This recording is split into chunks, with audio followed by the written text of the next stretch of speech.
नमस्कार दोस्तों, स्वागत है आप लोगों का अजय सर जी यूट्यूब चैनल पर।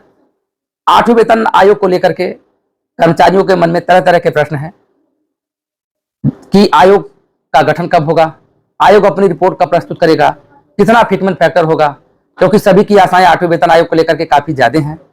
और यदि फिटमेंट फैक्टर ठीक ठाक मिला तो सैलरी में काफी अच्छी वृद्धि भी देखने को मिलेगी। लेकिन आयोग के गठन में जितनी देरी होगी, आयोग अपनी रिपोर्ट भी उतनी देरी में प्रस्तुत करेगा।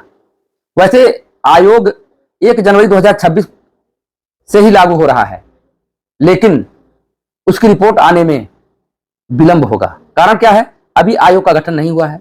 बताया जा रहा है कि इस महीने गठन होने की उम्मीद है, अर्थात उसके जो अध्यक्ष हैं उनका चयन हो जाएगा।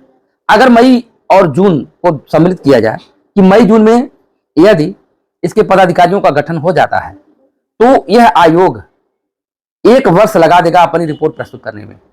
अर्थात पुनः मई जून 2026 में वह अपनी रिपोर्ट को प्रस्तुत करेगा सरकार को।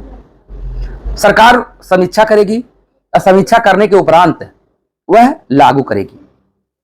वैसे आपको बता दूं कि 1 जनवरी 2026 से ही प्रभावी होगा, लेकिन यदि यह जुलाई अगस्त तक जाता है सरकार इसको लागू करने में, तो बीच का जो पैसा है वह एरियर के रूप में मिलेगा।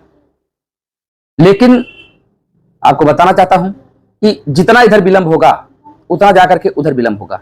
अब एक बात और कि यह तो पहले केंद्र सरकार के जो कर्मचारी हैं, केंद्रीय कर्मचारी हैं, उनके ऊपर लागू होगा। अर्थात देखा जाए तो यह जुलाई 2026 के बाद तो यह पहले लागू होगा केंद्र में, और केंद्र में लागू होने के बाद ही तब राज्य सरकार इसको लागू करती है।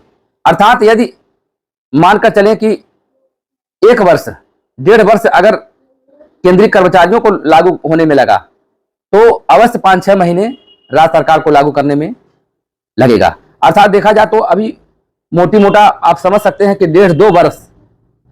वैसे प्रभावी तो 1 जनवरी 2026 से ही होगा और एरियर भी मिलेगा, लेकिन यहां बात करते हैं कि कब से यह प्रभावी होगा।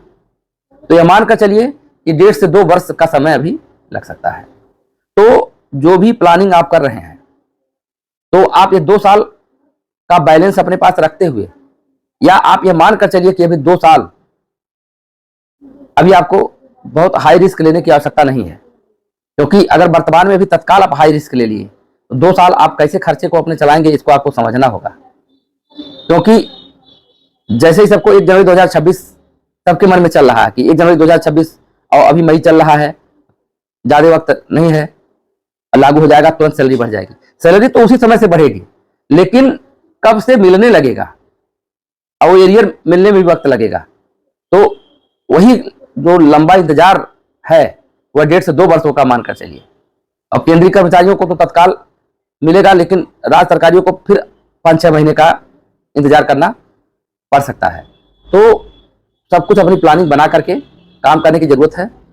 बाकी इस माह गठन हो जाए तो समझिए कि बहुत अच्छी चीज होगी, क्योंकि आगे जाकर के उतना ही कम समय लगेगा। इसी साथ फिटमेंट फैक्टर की बात करता हूं। फिटमेंट फैक्टर जैसा कि चारों तरफ चर्चाएं चल रही हैं 2.86 की, सोशल मीडिया पे बहुत से जो रिपोर्टर हैं 2.86 की चर्चाएं कर रहे हैं। लेकिन आपको बताना चाहता हूं कि जो फिटमेंट फैक्टर है वह 1.84 से लेकर के 2.86 के बीच ही रहेगा। यदि फिटमेंट फैक्टर 2 ही हो जाए तो आपको बता दूं कि जितना मूल वेतन है उसका डबल हो जाएगा। अर्थात अगर जिसका मूल वेतन 18,000 है तो वह सीधे कितना हो जाएगा, अगर फिटमेंट फैक्टर 2 लेते हैं 36,000 हो जाएगा। और कहीं यदि 2.8 से लागू हुआ, 2.5 लागू हुआ, तो सीधे अगर 2.5 हो गया तो 18 दूना 36 और फिर 9,000 इसमें जोड़ लीजिए, तो 36 कितना हो जाएगा, 45 हो जाएगा। तो इसी तरह से इसमें वृद्धि देखने को मिलती है। सैलरी में जो वृद्धि है वो फिटमेंट फैक्टर पे डिपेंड करता है। तो ज्यादा से ज्यादा फिटमेंट फैक्टर लागू हो, क्योंकि जितने भी संगठन हैं कर्मचारियों की, वो भी आयोग से अपनी बात रखेंगे और महंगाई को देखते हुए ज्यादा से ज्यादा फिटमेंट फैक्टर लागू करवाने का प्रयास करेंगे। तो आयोग जब गठित हो जाएगा तो कुछ चीजें स्पष्ट होनी शुरू हो जाएंगी, तो ज्यादा डिटेल पता चल पाएगा। इसी तरह वीडियो समाप्त कर रहे हैं। पसंद आए तो लाइक करिएगा, शेयर करिएगा, सब्सक्राइब करिएगा। धन्यवाद।